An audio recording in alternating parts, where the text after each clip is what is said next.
بہت برا کیا جہانداد، تم نے بہت ہی برا کلیجہ نوچ ڈالا ہے میرا۔ وہ جارحانہ انداز میں باہر نکلنا چاہتے تھے، لیکن دوسرے ہی لمحے زباریہ کی بے ہوشی ان کے پاؤں کی زنجیر بن گئی۔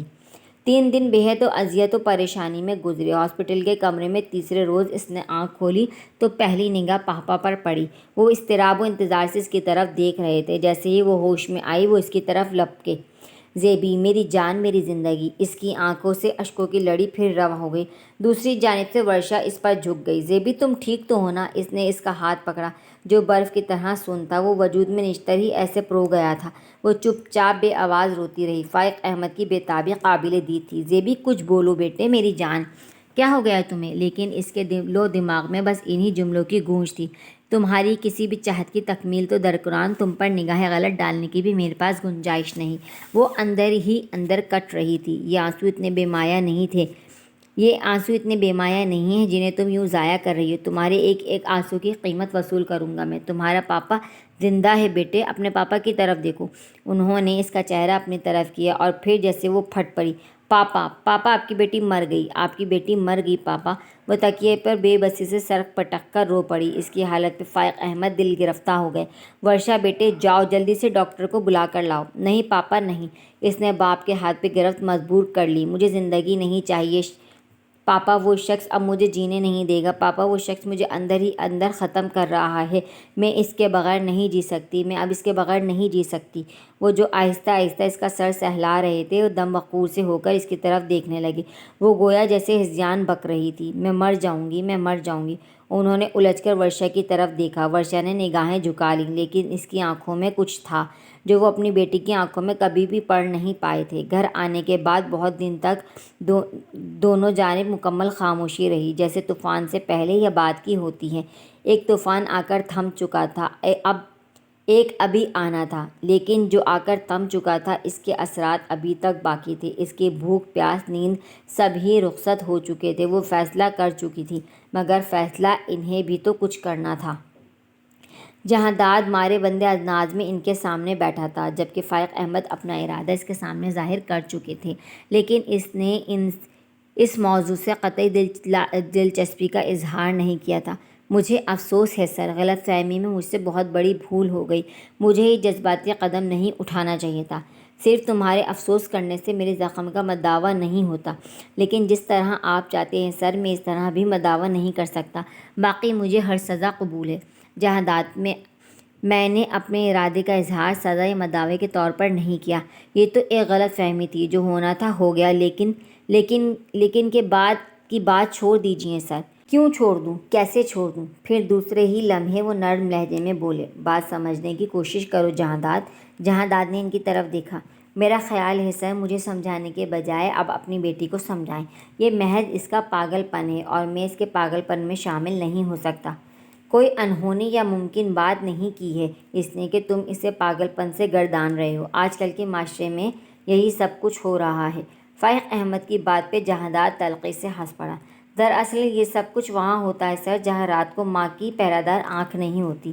ادھورے والدین کی اولاد ذرا سی نظر اندازی کی یوں ہی زندگی کا روگ بنا لیتی ہے۔ میں کہتا ہوں آگے ایک لفظ نہیں بولنا۔ جہانداد کے لفظ ان کے سینے میں پیوست ہو کر رہ گئے۔ تم نے ایسی بات کیسے کہی ملک؟ تمہاری جگہ کوئی اور ہوتا تو میں اس کی زبان کاٹ کر پھینک دیتا۔ وہ اشتعال سے بولے، لیکن دوسرے ہی لمحے بے بسی دکھائی دینے لگی۔ لیکن وہ نادان تمہیں مانگ بیٹھی ہے۔ انہوں نے جہانداد کی طرف دیکھا، پھر رسان سے بولے، تم نے اسے سمجھنے میں غلطی کی ہے۔ وہ بہت حوصلہ والی، بلند کردار، باشعور اور سمجھدار لڑکی ہے۔ اس نے زندگی میں کبھی بھی کوئی عمل ایسا نہیں کیا جس سے مجھے تکلیف ہوئی ہو۔ جہانداد خاموش بیٹھا رہا۔ اس کی محبت محض دل کا بہلاوا، ضد یا وقتی کشش مت سمجھو بیٹے، اس کو سمجھنے کی کوشش کرو۔ میں اس کا باپ ہوں، اس کے احساسات کو وقت دھو نہیں کہہ سکتا۔ آج سے پہلے میں نے اس کے یہ احساسات نہیں دیکھے جو اب میں دیکھ رہا ہوں۔ جہانداد تب بھی خاموش رہا۔ انہوں نے ناامیدی سے اس کی طرف دیکھا۔ انکار کرنے سے پہلے سوچ لینا جہانداد، صرف میری بیٹیوں کی خوشیوں کا سوال نہیں، تمہارے بخت میں بھی 4 چاند لگ جائیں گے۔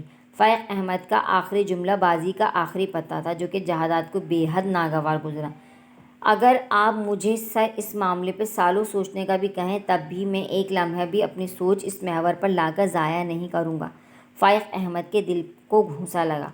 انہوں نے اپنی زمانہ شناس نگاہیں اس کے چہرے پر جما دیں۔ تمہارے انکار میں نفرت یا ہردرمی نہیں ہے، بلکہ پر اسرار سا سکون ہے، جیسے یہ سب کچھ تمہارے لیے بے مقصد ہے۔ کہیں ایسا تو نہیں تمہیں اپنا مطلوب مل گیا ہو، کسی سے کمٹمنٹ وغیرہ؟ انہوں نے ڈرتے جھجکتے پوچھا۔ جہانداد ہنس پڑا۔ ایسے ہی سمجھ لیجیے سر۔ وہ مختصر بات کر کے کھڑا ہو گیا۔ شادی یا منگنی؟ انہیں اپنی آواز بیحد اجنبی لگی۔ وجود کے اندر باہر زباریہ کی بے بسی کا شور بپا تھا۔ نہ شادی نہ منگنی، فی الحال تو مسئلہ کچھ اور ہے۔ اس کی آنکھوں میں الوئی سی چمک گوندی اور دوسرے ہی لمحے معدوم ہو گئی۔ چلتا ہوں سر، اپنی بیٹی کو آپ جس طرح بھی چاہیں سمجھا سکتے ہیں، آپ کی بیٹی ہے، سمجھ جائے گی۔ وہ کمرے سے باہر نکل گیا۔ فائق احمد حیرت میں مبتلا بیٹھے کے بیٹھے رہ گئے۔ زندگی میں دوسری بار بھی اسے مایوس کر دوں؟ کیسے؟ وہ میری بیٹی ہے۔ زباریہ کی دیوانگی ان کی روح کو گھائل کرنے لگی۔ لیکن وہ ہی نہ رہی تو پھر میں کیسے سمجھاؤں گا؟ آئی ایم سوری، میں اسے اس بار مایوس نہیں کر سکتا۔ وہ سوچ کے پہلوؤں پر نظر ثانی کرتے کرتے خودگردی کی انتہا پر پہنچ گئے۔ آج جب وہ کالج سے گھر آیا تو اماں بابا کو اپنے گھر میں پہلے ہی موجود پا کر بے حد حیران ہوا۔ باپ سے ملا، پھر بے تاب ماں سے لپٹ گیا۔ اس کی خوشی کا کوئی ٹھکانہ نہیں تھا۔ ماں باپ پہلی بار اس کے گھر آئے تھے۔ اس کی سمجھ میں نہ آتا تھا کہ کس طرح سر آنکھوں پہ بٹھائے۔ اماں بے حد مسرور تھیں، لیکن بابا کا انداز سابقہ ہی تھا۔ کس طرح آ گئے؟ وہ خوشی سے دیوانہ ہوا جا رہا تھا۔ تیری شکل دیکھنے سے تو میں نے توبہ کی تھی، لیکن میری قسمت اتنی خراب ہے کہ مجھے پھر بھی آنا پڑا۔ باپ کے انداز پہ وہ ذرا کا ذرا رکا۔ کیا کوئی کام تھا مجھ سے؟ وہ فرمانبردار اولاد کی طرح نثار ہونے کو تھا۔ سبحان اللہ، برخوردار کی لا علمی تو دیکھو۔ اکبر ملک نے جل کر بیوی کی طرف دیکھا۔ اماں نے قطعی شوہر کے مزاج کی پرواہ نہ کی اور بیٹے سے لاڈ سے مخاطب ہو کر بولی، لے پتر، میں تیرے لیے دیسی گھی کے تل والے لڈو بنا کر لائی ہوں، تجھے بہت پسند ہے نا؟ اور یہ چاروں مغز اور باداموں کا حلوہ ہے دماغ کی تراوٹ کے لیے۔ دیکھ تو میرا پتر محنت کر کر کے کتنا کمزور ہو گیا، خوراک کا ذرا خیال نہیں رکھتا ہوگا، مجھے پتہ ہے۔ اماں کا بس نہیں چلتا تھا کہ اسے اپنے کلیجے میں چھپا لے۔ ماں کے اندر محبت پہ اس کا سیر و خون بڑھ جاتا تھا۔ ان کے گھٹنے پکڑ کر بیٹھ گیا۔ تیری یہ باتیں مجھے بہت یاد آتی ہیں اماں۔ ماں صدقے، ماں واری پتر، ایک پل نہیں بھولی میں تجھے۔ ماں آبدیدہ ہو گئی۔ وہ بھی دل گرفتہ ہونے لگا۔ پھر دوسرے ہی لمحے اسے خیال آیا تو فوراً کھڑا ہو گیا۔ میں بھی کتنا پاگل ہوں، آپ لوگوں کو ابھی تک پانی بھی پیش نہیں کیا۔ اس کے ساتھ ہی اس نے صفدر کو آواز دی، نہیں رہنے دو، ہم کھا پی کر آئے ہیں۔ بابا نے خشک انداز میں منع کیا۔ اتنا لمبا سفر کر کے آئے ہیں، اب تک تو سب کچھ ہضم ہو چکا ہوگا، اس نے مسکرا کر کہا۔ پھر صفدر کو ہدایات دینے کے لیے باہر چلا گیا۔ جب تک وہ اندر آیا، اکبر ملک اچھی طرح سے گھر کا جائزہ لے چکے تھے۔ خوب عیش و موج کی زندگی بسر کر رہا ہے تیرا پتر۔ وہ اس کی آسائشوں کو دیکھتے ہوئے بیوی سے مخاطب ہو کر بولا، رب سونا میرے پتر کو اور دے۔ اماں کا سیر و خون بڑھ گیا۔ کیا باتیں ہو رہی ہیں؟ وہ ان دونوں کے سامنے زمین پر آلتی پالتی مار کر بیٹھ گیا۔ یہی کہ بڑا مال پانی جمع کر لیا ہمارے پتر نے۔ اکبر ملک کا انداز تیکھا تھا۔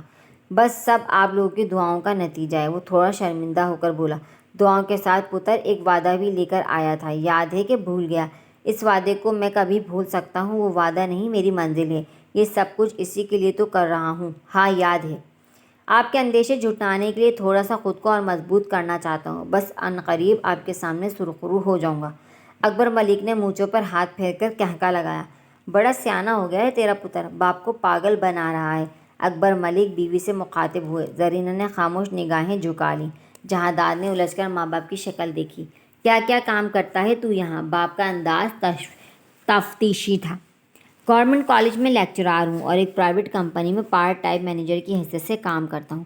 یہ گھر کمپنی کی طرف سے ملا ہے یا کالج کی طرف سے؟ کمپنی کی طرف سے۔ کیوں، کیا ہوا؟ کمپنی کا مالک کیسا ہے؟ بہت اچھا۔ آپ بتائیں تو بات کیا ہے؟ اس کی کوئی بیٹی ہے؟ ہاں ہے، مگر آپ پوچھنا کیا چاہتے ہیں؟ اکبر ملک نے بیوی کی طرف دیکھا، گویا اب آگے کی بات وہ کرے۔ زرینہ جھجک گئی، لیکن شوہر کی نگاہیں اتنی سخت تھیں کہ اسے مارے بندے بات کرنا پڑی۔ کیسی ہے وہ لڑکی؟ میرا مطلب ہے کیا تجھے پسند ہے؟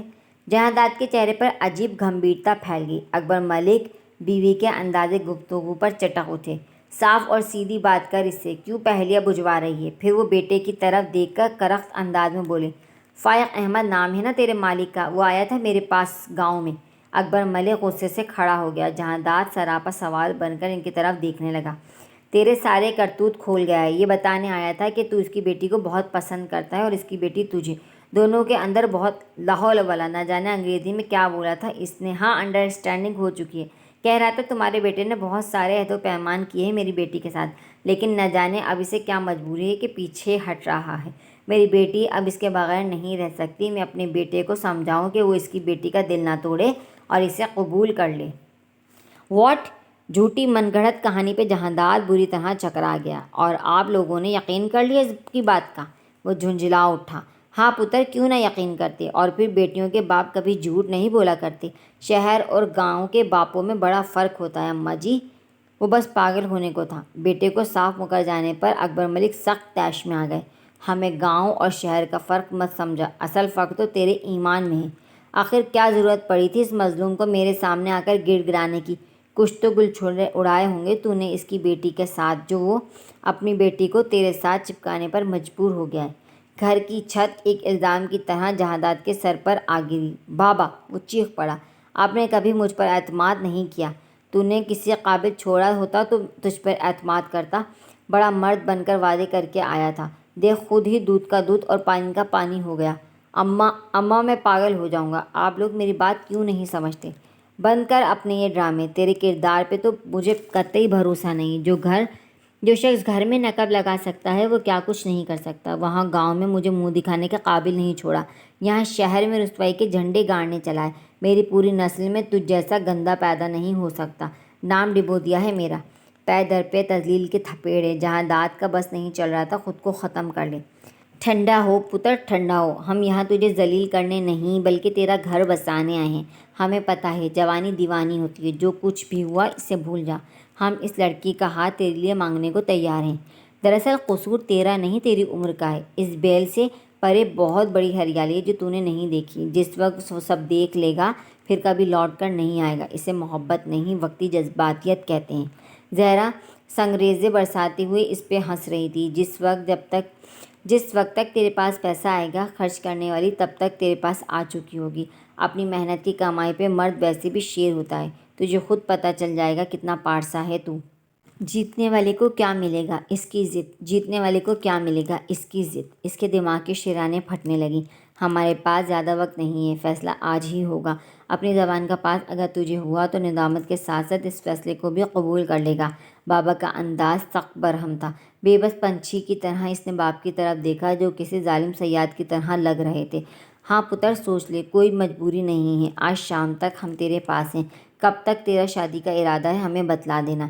ایک لڑکی نے، صرف ایک معمولی سی لڑکی نے سب لوگوں کے سامنے جھٹلا دیا مجھے، اتنا حقیر اور کمتر کر دیا کہ مجھے کہیں کا نہیں چھوڑا۔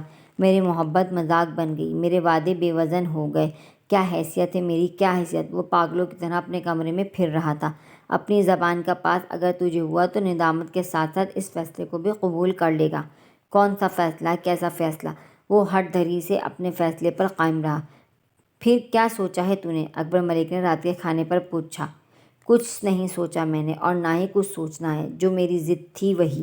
زہرا کا تو اب نام لیا تو تیری شہرک کاٹ ڈالوں گا۔ اکبر ملک کھانا چھوڑ کر کھڑے ہو گئے۔ کچھ تو بات تھی پتر جو ہم فوری طور پر بھاگے چلے آئے۔ تو کیوں نہیں مان لیتا یہ بات؟ آخر کسی اور کی بھی تو عزت ہے۔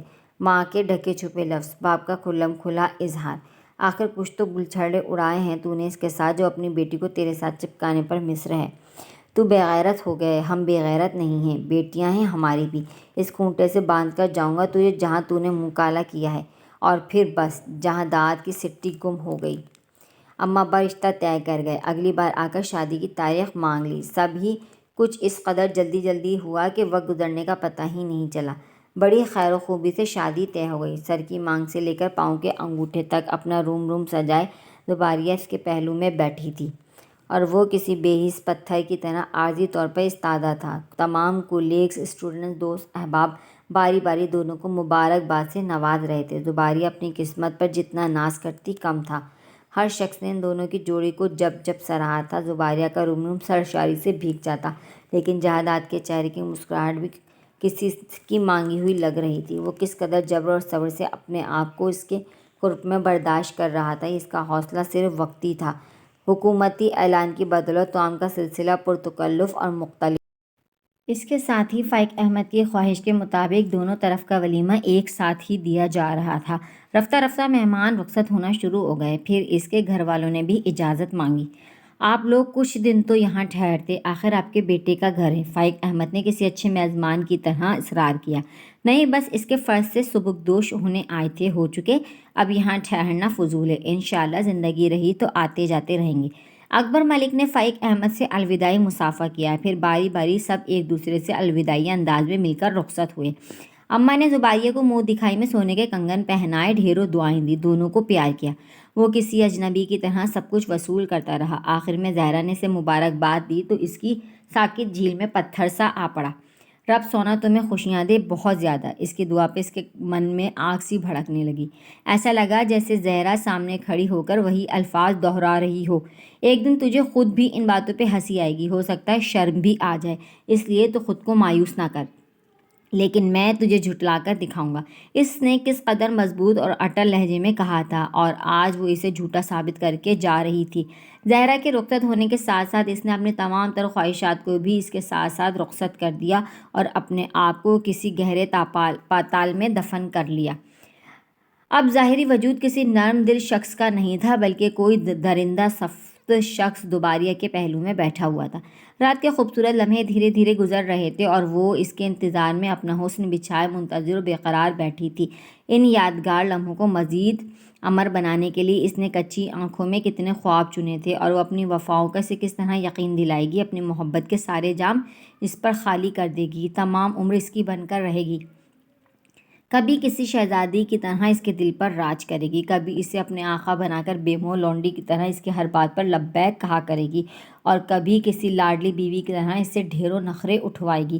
کتنے خواب تھے اس کی آنکھوں میں کہ ان سے اس کے پپوٹے بھی بوجھل ہونے لگے تھے، دل کے ارمان تھے کہ نکلنے کے لیے بے قرار تھے۔ کتنی باتیں جو اس نے کہنی تھی، اس سے کرنی تھی۔ کئی رازوں کو اس پر منکشف کرنا تھا، اسے اپنا لیا تھا، اب اس کی ہو کر دکھانا تھا۔ خدا نے اسے اس کا محض ساتھ ہی نہیں بخشا تھا، گویا ہفت الاقلیم کی دولت اس کے سپرد کر دی تھی۔ وہ جتنا بھی فخر کرتی، جتنا بھی شکر کرتی، تھوڑا تھا۔ معاً آہستہ سے کمرے کا دروازہ کھلا۔ زبیدہ نے اپنے دل کے تمام دروازے اس کے لیے کھول دیے۔ وہ کمرے میں داخل ہو گیا، پھر پلٹ کر دروازے کی چٹکی چڑھا دی، پھر ایک ایک قدم اٹھاتا اس کی طرف بڑھا۔ زبیدہ کے دل کی دھڑکن آہستہ آہستہ بڑھتی چلی گئی۔ کمرے کے دروازے سے لے کر بیڈ تک کا فاصلہ اس نے عجیب لڑکھڑاتے قدموں سے طے کیا۔ اس کی چال کی سرزش زبیدہ پہ واضح نہ ہو سکی، ظاہر ہے وہ نگاہیں جھکائے بیٹھی تھی۔ جہانداد کا دماغ جھٹکے لینے لگا، اسے لگا جیسے پورا کمرہ گھوم رہا ہے۔ اس نے بروقت بیڈ کا سہارا تھام کر خود کو سنبھالا اور پھر چند ثانیے یوں ہی کھڑا رہا۔ اس کے ایک ہاتھ میں گلاس تھا اور دوسرا ہاتھ اپنے ہی شانے پر رکھا تھا جس پہ کوٹ جھول رہا تھا۔ اس نے بدقت اپنا کوٹ بیڈ پر پھینکا، پھر کچھ سہولت محسوس کرتے ہوئے اس کی پشت پہ سے تکیہ اٹھایا، پھر گرنے والے انداز میں تکیے کا سہارا لے کر اس کے مقابل بیٹھ گیا۔ وہ کچھ اس انداز میں بیٹھا تھا کہ زبیدہ کا سجا سنورا روپ اسے صاف دکھائی دے رہا تھا۔ زبیدہ ذرا کی ذرا سمٹ گئی۔ اس وقت جہانداد کے دل میں اتنی نفرت تھی کہ کوئی احساس تو کیا جاگتا، دل چاہتا تھا کہ اس کے منہ پر تھوک کر چلا جائے۔ گلاس ایک جانب رکھ کر اس نے سگریٹ سلگایا، پھر بہت دیر تک لائٹر کی آنچ کو دیکھتا رہا اور سگریٹ کے مرغلے اڑاتا رہا۔ زبیدہ کو اس کی یہ حرکت بڑی غیر مناسب اور بے محل لگی، اور وہ اس ناگوار بو پہ احتجاج نہیں کر سکی۔ بہت دیر تک لائٹر کی آنچ سے کھیلتے رہنے کے بعد اس نے بیزاری سے لائٹر دور پھینک دیا، پھر اس کی طرف دیکھا۔ میرون اور آف وائٹ بھاری کامدار لہنگا سوٹ اور بھاری بھرکم زیورات پہنے، بے شک وہ اس کے لیے ہی سجی تھی، لیکن اسے اس کے سنگار سے کوئی دلچسپی نہیں تھی۔ بڑے ناقدانہ انداز میں جہانداد نے اس کا گھونگھٹ پلٹ دیا اور سلگتی ہوئی نگاہوں سے اس کی طرف دیکھنے لگا۔ زبیدہ اپنے حسن پہ قصیدہ گوئی کی منتظر تھی، لیکن سننے کو اس سے کچھ نہیں ملا۔ دوسرے ہی لمحے اس نے نگاہیں زبیدہ کے ہاتھوں پر ٹھہر گئیں۔ ایک دن اس نے یہی ہاتھ اس کے سامنے پھیلایا تھا اسے ذلیل کرنے کے لیے۔ اس کے تن بدن میں آگ لگنے لگی۔ پھر اس نے زبیدہ کا ہاتھ پکڑ کر لو دیتی اس کی ہتھیلی اپنے سامنے پھیلا لی۔ آج نہیں مانگو گی؟ حالانکہ آج تو مانگنے کا دن ہے، وہ ٹوٹے ٹوٹے لہجے میں گویا ہوا۔ حنائی ہتھیلی خوبصورت پھول پتیوں کے درمیان دونوں کے نام لکھے ہوئے صاف دکھائی دے رہے تھے۔ دوسرے ہی پل اس نے جلتا ہوا سگریٹ اس کی ہتھیلی پر رگڑ دیا۔ زبیدہ کے منہ سے ہلکی سی چیخ نکلی، ساتھ ہی اس نے اپنا ہاتھ کھینچ لیا اور جلن سے تڑپ اٹھی۔ زبردستی نام لکھ لینے سے دلوں میں جگہ نہیں بن جاتی، اس نے نفرت زدہ مگر ٹوٹے ٹوٹے سے انداز میں کہا۔ زباریہ نے بھیگی بھیگی پلکیں ذرا کی ذرا اٹھائیں اور گنگ رہ گئی۔ اس کا وجود پسینہ پسینہ ہو رہا تھا اور سانسوں کی رفتار معمول سے زیادہ تھی۔ ادھ کھلی شرٹ اور کھلی ہوئی ٹائی جو بے ترتیب اس کے دائیں بائیں جھول رہی تھی۔ اس کے ہاتھوں میں کس قسم کا مشروب تھا، زباریہ کو بس ایک لمحہ ہی لگا سمجھنے میں۔ ایک دن تم نے کہا تھا زباریہ احمد، زبان کی لرزش اور سانسوں کی رفتار زباریہ کو حواس معطل کرنے لگی، کہ میں نے ایک وقت میں ایک ہی نشہ کر سکتا ہوں۔ آج میں تمہیں بتاؤں گا کہ میں ایک وقت میں کتنے کتنے نشے کر سکتا ہوں۔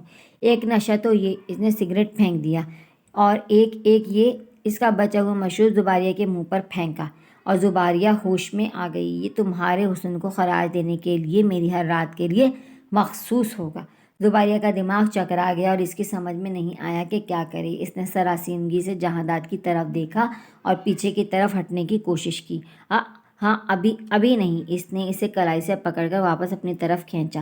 بہت ساری باتیں کرنی ہیں تم سے۔ زباریہ تقریباً اس کی طرف جھول گئی، ساتھ ہی اس کے آویزیں، اس کی چوڑیاں بج اٹھیں۔ فضا میں مدھر سی گنگناہٹ پھیل گئی۔ اس نے کسی لٹیرے کے سے انداز میں اس کے آویزیں نوچ کھسوٹ کر دور پھینک دیے۔ زباریہ کی وحشت سے آنکھیں پھٹی کی پھٹی رہ گئیں۔ کب کوئی نشہ مرد کی کمزوری بن جائے تو اسے عورت کے سامنے یہی بتایا تھا نا تمہارے باپ نے تمہیں؟ وہ اس کے ہونٹوں پر انگلی رکھ کر پوچھ رہا تھا۔ ظاہر ہے باپ بیٹی کا رشتہ ایسا ہوتا ہے، وہ تمہیں کھل کر بتاتے بھی تو کیا، لیکن میں تمہیں آج بتاؤں گا مرد کو کیوں گریز کرنا چاہیے۔ اس لیے کہ نشے میں مرد مدہوش ہو جاتا ہے، اور مدہوش مرد عورت کی عزت کرنا نہیں جانتا، اور یہی زباریہ احمد تمہارا اور میرا رشتہ ہوگا۔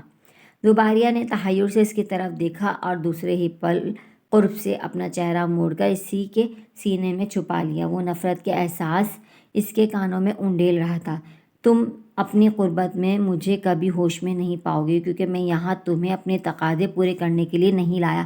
ہاں، تمہیں تمہارے ارمان ضرور پورے کروں گا۔ خوف شرم سے مغلوب ہو کر زباریہ نے آنکھیں اور مٹھیاں بیچ لیں، ساتھ ہی بے بسی کے احساس سے اس کی آنکھوں سے آنسو نکل پڑے۔ اس قرب میں کیا تھا؟ سلسلہ در سلسلہ تکلیف اور تذلیل۔ نہ اس کی آنکھوں میں پہچان تھی، نہ اس کے لمس میں اپنائیت۔ وہ تقریباً رو پڑی اور مزاحمت کرنے لگی۔ بہت پسند ہوں تمہیں، پھر یہ ناگواری آج کیسی؟ اپنی بے بسی بے وقتی پر زباریہ پھوٹ پھوٹ کر رو پڑی۔ پلیز، آپ ہوش میں نہیں ہیں، چھوڑ دیجیے مجھے۔ وہ اس کی زندگی سے پناہ مانگ رہی تھی۔ اتنا ہوش تو ہے مجھے کہ تمہاری آنکھوں میں لکھی چاہت کا جواب لوٹا سکوں۔ زباریہ اس کی طرز گفتگو پر کٹ کر رہ گئی۔ آخر کب تک وہ مزاحمت کر سکتی تھی؟ بالآخر اس کے جنون کی بھیڑ چڑھ گئی اور اس کی وحشت کے آگے بے بس ہو گئی۔ دور سے فجر کی اذانوں کی آواز بلند ہو رہی تھی اور وہ گھٹنوں میں سر چھپائے سسک کر رو رہی تھی۔ اس نے نظریں اٹھا کر جہانداد کی طرف دیکھا، جو بے حد لاتعلق اور بے خبر پڑا سو رہا تھا۔ وہ نامراد شے اس کے قریب پڑی تھی۔ نفرت کے اظہار کے بعد وہ کس قدر پرسکون نیند لے رہا تھا، اور وہ محبت پا کر بھی تہی داماں اور تہی دست ہی تھی۔ اس نے دوبارہ سر اپنے گھٹنوں پر پٹک دیا۔ ویورز، آج کے لیے اتنا ہی۔ ملتے ہیں کل اس ناول کی 7ویں قسط کے ساتھ۔ جب تک اپنا بہت سارا خیال رکھیں گا۔ اللہ حافظ۔